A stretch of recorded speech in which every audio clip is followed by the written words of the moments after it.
Utang ng Pilipinas. Magkano na po ang utang ng Pilipinas?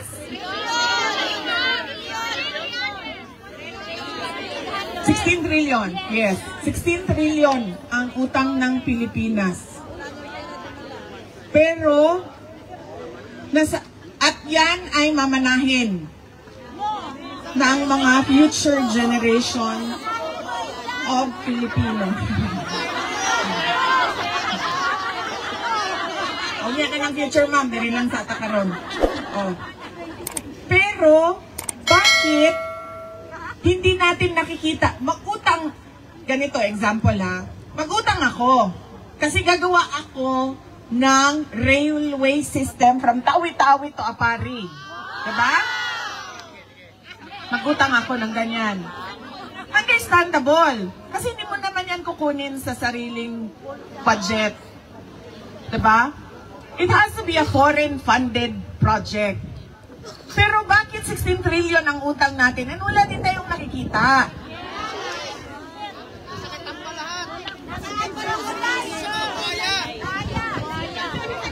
Nasaan ang inutang? Kasi dapat pag nag-utang ka, may nakikita ka. Alam nyo, noong papunta kami dito, nagsakay ako ng Philippine Airlines. Tapos, sa Philippine Airlines, nag-advertise doon sa kanilang screen ang New Star Hotel.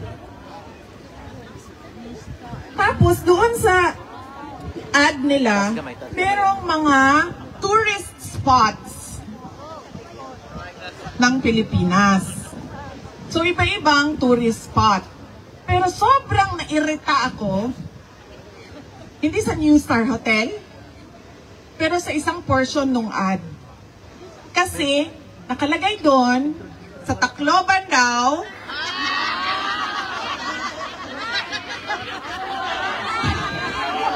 anong tourist spot niyo doon? San Juanico! Ah, diba? Ano ba? San Juanico Bridge. Tourist spot daw ang San Juanico Bridge. Alam niyo ba gaano kahaba ang San Juanico Bridge? 2.6 kilometers. Sobrang irritated ako. Paano naging tourist spot ang 2.6 kilometers na bridge?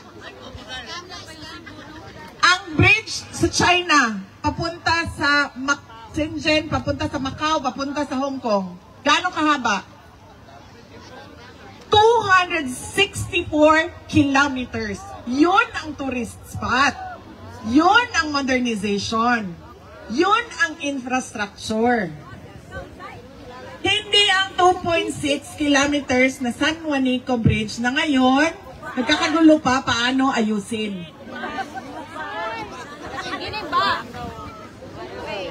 Diba? Hindi ko alam bakit hindi nakikita yon ng administration.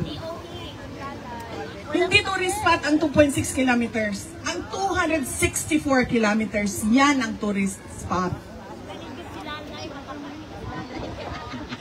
Umutang ka, gumawa ka ng 264 kilometers na tulay sa Pilipinas. Kahit hindi nagkailangan ng tulay, gawan mo ng tulay. Kasi 264 kilometers yan. Tulay, tulay, tulay. Diba? Cagayan de Oro, to Siquijor, to Dumaguete, tulay papuntang Cebu, Cebu papuntang Bohol, Bohol papuntang Leyte, Samar papuntang Bicol, yan. Romblon papuntang Marinduque, Marinduque papuntang Batangas. Hala, tulayan mo yan lahat. Yan ang tourist spot. Philippines, the country of bridges. Yan ang tourist spot. Huwag niyo akong bigyan ng ad ng Pilipinas at sasabihin ninyo sa akin, tourist spot ang 2.6 kilometers.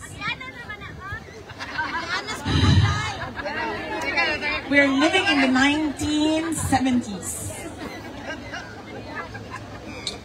Diba? Ekonomiya, maganda sa papel. Utang, na wala tayong nakikita kung saan napupunta.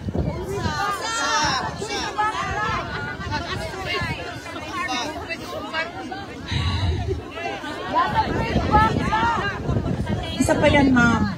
Budget na hindi mo alam kung saan ginastos.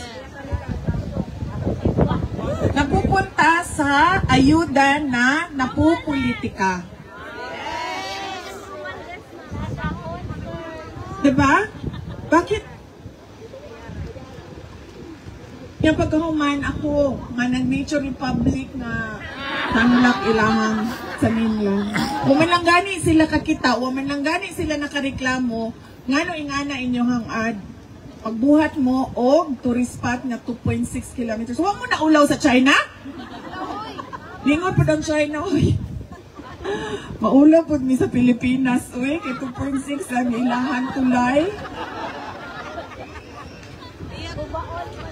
I don't know. I do not understand. Why? Why?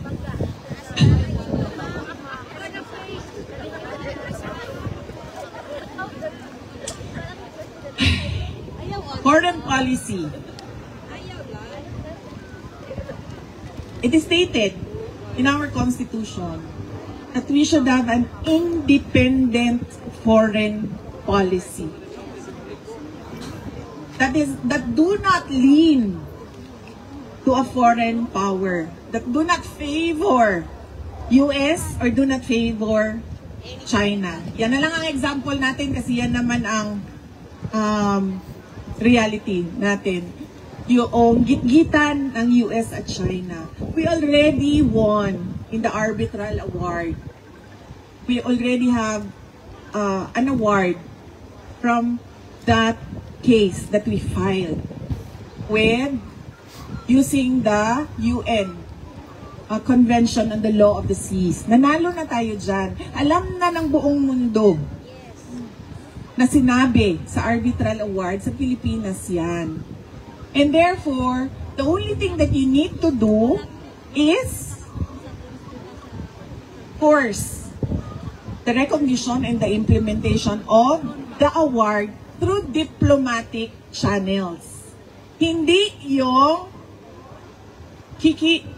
kikilingan mo, tama ba ang Tagalog ma'am? Kikilingan mo ang isang foreign power, papapasukin mo ang mga missile ng foreign power sa bansa mo na alam mong kinaiinisan noong kalaban niya na wala ka namang kinalaman sa gitgitan nilang dalawa. That is not independent foreign policy. Yung problema natin sa West Philippine Sea do not make up our entire relations with China. And so therefore, there is no reason for you to lean towards the US. You have to always stay in the middle because you are not a part of the bigger conflicts. You always stay in the middle. You are friends with US? Yes. You are friends with China? Yes. And why not? Diba? And we are friends with Australia. Yes. We have very good bilateral relations with Australia. In fact, we want to take it to the next level and forge stronger ties with Australia. And not just Australia, with other countries as well. So, I do not understand why is our independent foreign policy lost in the discussions. Dapat niyan, kaibigan mo lahat. Huwag kang kumampi. Dahil hindi mo naman problema ang problema nila. Hindi mo naman away ang away nung isa. Saan mo gagamitin yung missile? Sino ang gigera sa Pilipinas? Diba? Dapat yan, balanse lagi yung foreign policy. Ito, sinabi ko kanento ko sa inyo kanina, di ba? Anong sinasabi ng kasama namin sa bahay? Mahal kayo ang panaliton. The basic goods, the prices of basic goods are increasing and very expensive. It is not affordable to ordinary Filipinos. That is the problem. And the other problem is there is no food security plan at all for the Philippines. We have been importing food from other countries. And there is no plan, a long-term plan on how we can be self-sufficient in terms of food for everyone. We don't see that. Alam nyo ba na wala nang magsasaka ang Pilipinas? Dahil sobrang magastos.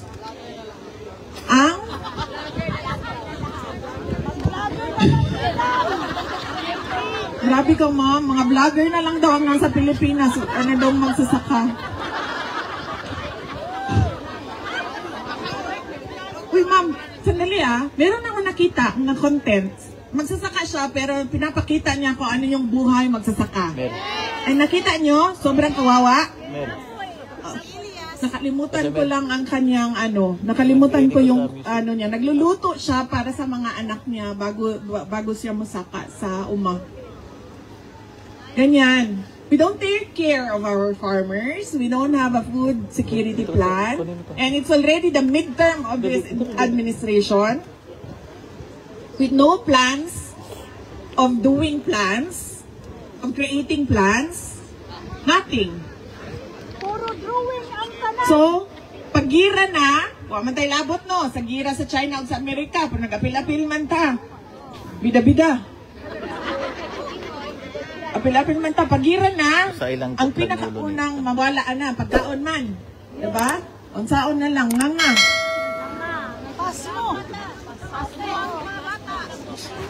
Diba?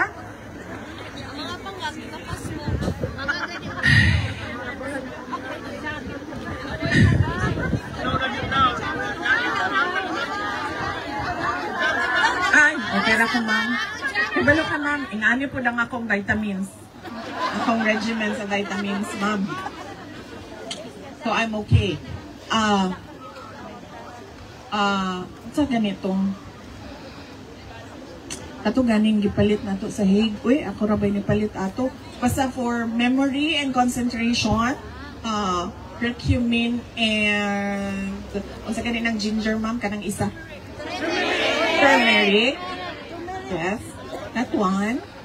And then the other one is calcium, magnesium with vitamin K and vitamin D. 2 tablets a day. Ang turmeric, 1 tablet a day. And then calcium, magnesium, vitamin K and vitamin D, 2 tablets a day. And then hair, skin, and nails with collagen, 4 tablets a day. Yes, ma'am.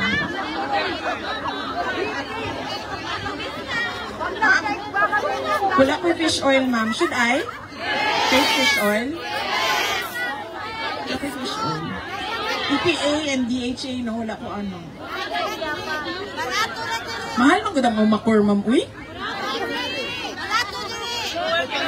Mahal ang umakor, pero sa hair, skin, and nails, okay na, no? 3 tablets, 4 tablets a day. Wala ko fish oil. And then, so ka na. And then ako maintenance, ma'am. So, gusto ko makay kumukaon, no? I'm sure napansin na ninyo sa akong lawas. So, kay kumukaon. So, uncontrolled na ako ang triglycerides. So, na ako'y 1 tablet, combined na siya. Rosuvastatin and fenofibrates. Combined. Rosufen. High blood, ma'am. Wala ko, ma'am. Kaya ka nang nag-practice yung ko o kuan, ma'am. Inner peace.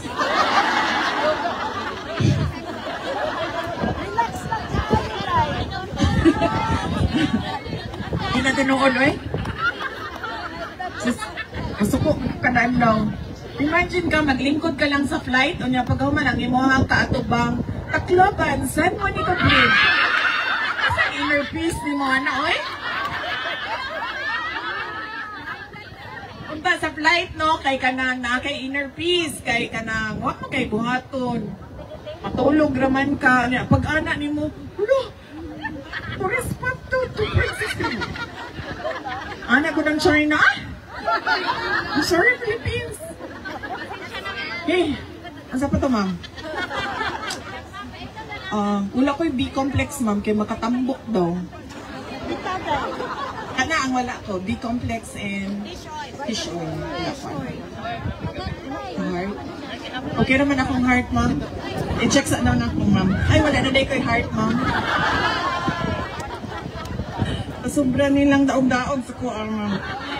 Wala ko'y heart. Asan ako sa ako istorya? Ang atong nasod. Ambot, magnganga na lang taan pag-abot sa gira, ma'am. Problema natin, ang healthcare system natin, ang infrastructure development natin, ang food security natin, ang agriculture natin, ang education natin, yung apat na yan, ma'am, napakalaki ng pagbabago kung maayos natin yung apat na yan. Ang problema natin, ang inaasahan lang natin, yung dollars ninyo.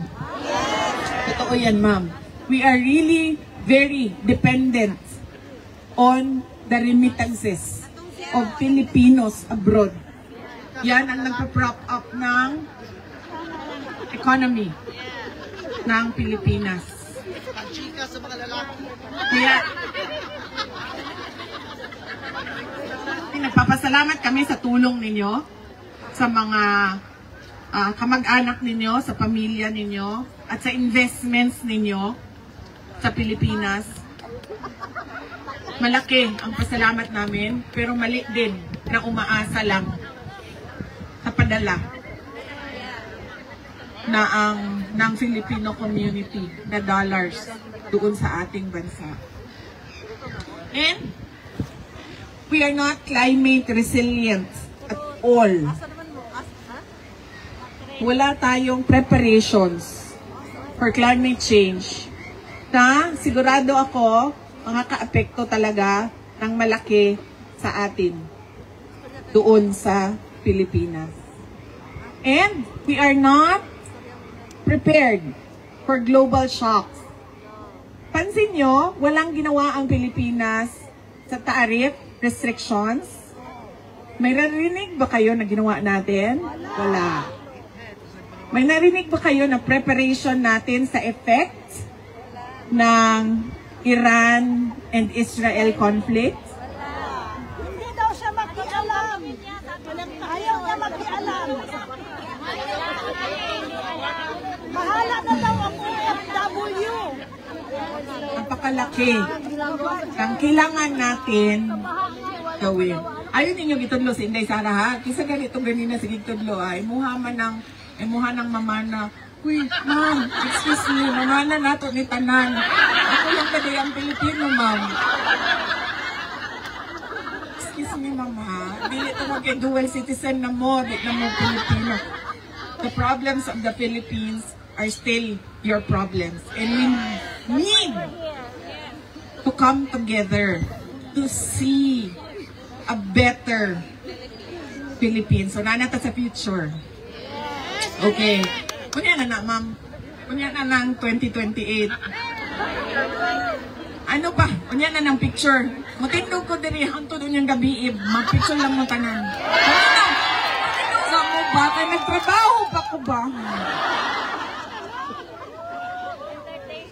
Unsa man nato ang buhaton sa ICC? Unsa may hangyo na mo? Unsa may mabuhat ninyo? Yes? Paunsa nato siya mapauli? You convince the governments of Australia, because Australia is a member of the ICC, to look into the case of President Duterte and the injustice that he is receiving, that he's been getting from the ICC. Imagine mo, detained ka and you have no options for bail. You only have interim release, which is subject to the approval of the court. Maugani, ma'am. That is why I'm telling you, you talk to the government of Australia. Come together. Sit down. Come up with a position paper. Bring his case to the local Australian media. Bring his case to the global community through your social media accounts. That is what we need to do for the foreign governments. Maliit lang tayo na bansa, pero sabi nga nung kausap ko kagabi, pag ang mga Pilipino sa buong mundo hindi magtrabaho ng isang araw, mapalong ang tibuok kalibutan. Diba? Maliit tayo na bansa. Thank you, sir. Pero, gamay pero makapuling. Gamay pero yayay. And then what can we do for our country? Madami pa tayong, huwag tayo tumingin na, sa 2028 na lang, sa 2028 lang, tapos nag-give up na ko ngayon. Nag-give up na ako. Hindi pwede. Diba? Kailangan natin sabihin, saan ba ginagamit ang budget? Kasi gusto namin makita. O doon ba sa kalsada? Bakit lubak-lubak? Pangit ng pagkasemento ng kalsada. There must be something wrong. Sementado ang kalsada pero makuhaan ang buntis. Napati nga na nga semento nga. Isemento na, di-asfalto na, pero bako-bako gihapon. Diba? Highway. Agi ang kanang nagsakay nga buntis. Dire. Buntis pa siya. Pagkahuman niya sa lubak-lubak na highway, nanganak na siya. Diba?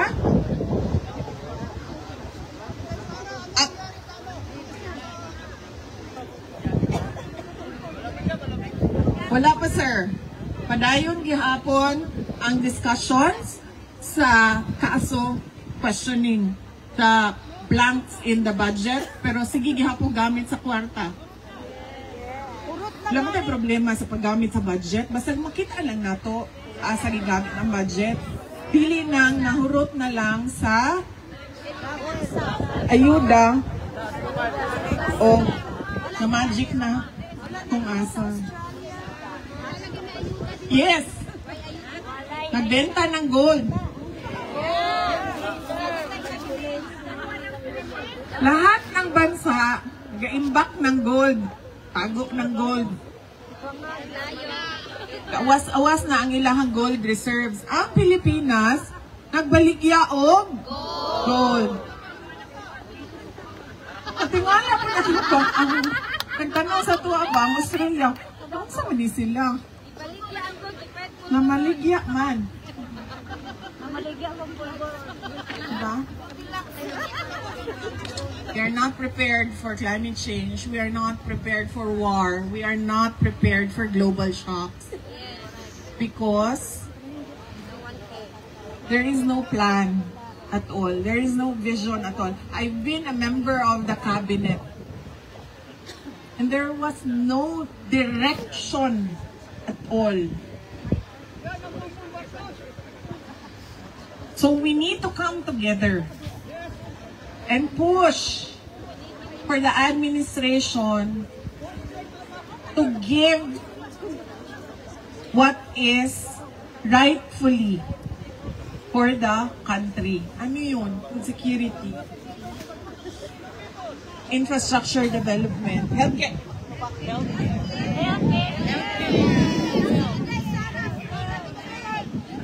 Alam niyo ba na ang PhilHealth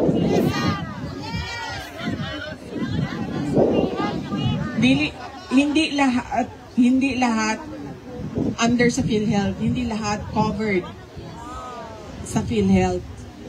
Oh, but more than that, ilan lang ba ang nakukuha sa PhilHealth?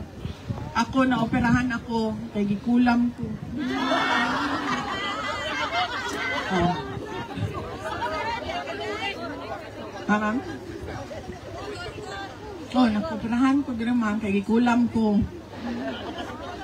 Sige, may minuang.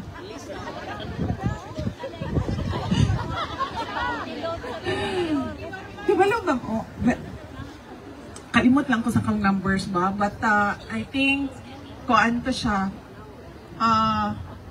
wala siya kaabot og 1 million eh. Mga 900 plus thousand siya. Ang ako ang kuan, operation. At ganito na sila gibutang na titanium. Sa ako ang liog. Kita mo anang kanang mangkukulam at tusok-tusokon ang dal. Ang katong mangkukulam, diri sa liog niya, si ana-ana, oh. Tado ako ang liog. So, no, dito ko sa PhilHealth. So, maningay kong PhilHealth, kaya diba, kada bulan magsigig deduct kong PhilHealth. Yes, automatic. Di na daw ko pwede kaya na-hospital man ko before ko na-operahan. So, nag-claim ko PhilHealth dito. Unya, pag katong ako anang operation yun na tinuod, pila to? 18,000 siguro to. 18,000. Ana lang. Ang deduction sa PhilHealth. And nag-contribute ko since 2007. Katong nagsugod ko og trabaho. So almost 20 years na ko sa PhilHealth na sige og contribute. I can forgo 18,000 sa PhilHealth. Pero the people who do not have the means to pay for their hospital bill cannot forgo 18,000. Balo mo sa mo ang opisina. People come with 1.5 million, 3 million na bill. And then they have to go around offices. They have to go to DSWD, to congressman, senator, to OVP, to PCSO, to PAGCOR, requesting for assistance. Na pobre na ang pamilya, napuno na sa utang. Because there is no proper healthcare system.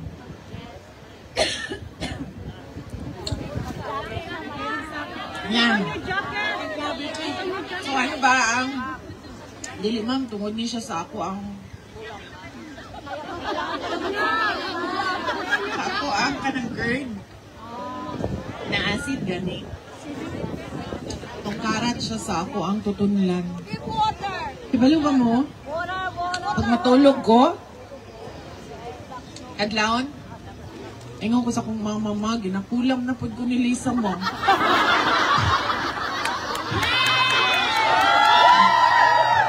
Magigda ko.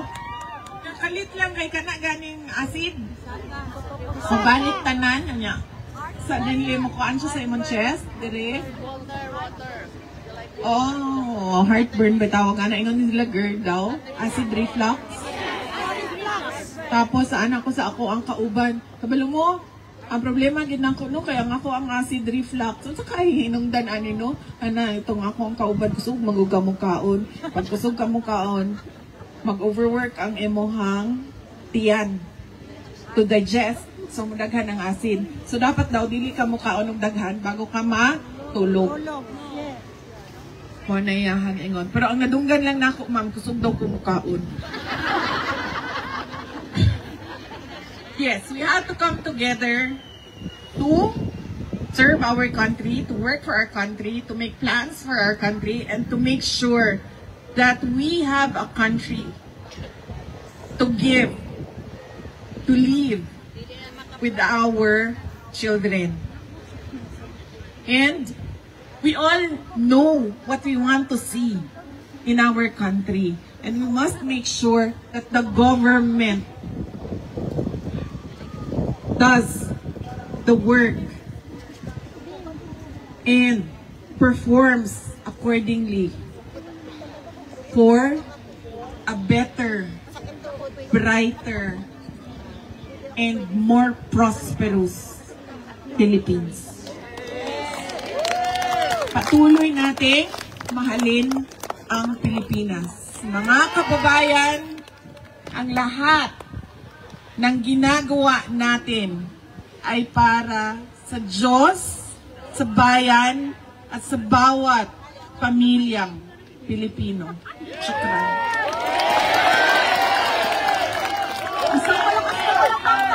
Vice Presidente!